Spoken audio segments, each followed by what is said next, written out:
I picked out some cards that I wanted to show you, and I've chosen ones that have got poetry on the back. They don't all have poetry on the back because, well, some of them don't have poetry in them, or they were just on their own. So, but if they have a poem that's associated with them, I tend to put a little extract in the card. And this one I think is going to be the cover of my new book because it's got a hare and a fox on it. And also it's called Bright Fires, and I thought that was a really nice title for the book. But anyway, more about that later. So it's that one. This one was quite an experimental piece because I worked differently. I'll go through this at another stage, but you'll notice the words are in black here, which you can't do when I normally do the scraping thing.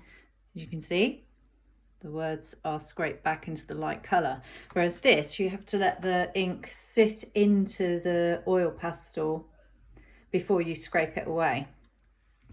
Anyway, that's got a little poem on the back, a bit of that poem as well.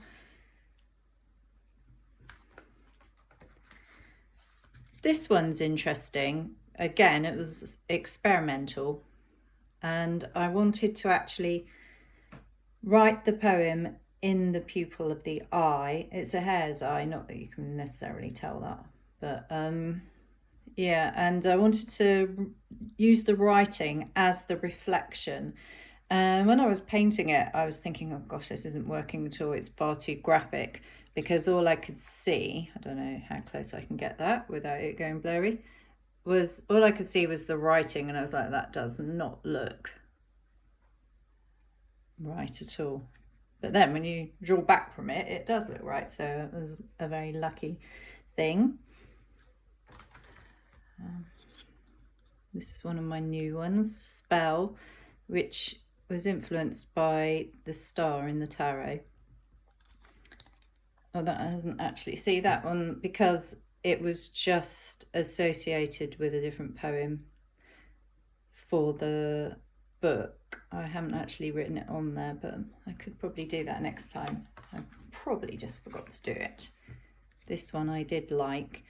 It's a shame though when you get the reproductions of these because the ivy around the edges here is all gold, but that doesn't look like that in this. It's got a bit of the poem in that one. And I'll just show you this one because this is slightly different because I didn't write this for a poem because this is a picture to do with Isabel Gowdy, the Scottish witch. So I just put a quote from one of the things that she's supposed to have said when she was confessing to be a witch. On the prints, I tend to go in a bit more detail because I have more room to write out the whole thing. But anyway, that's those.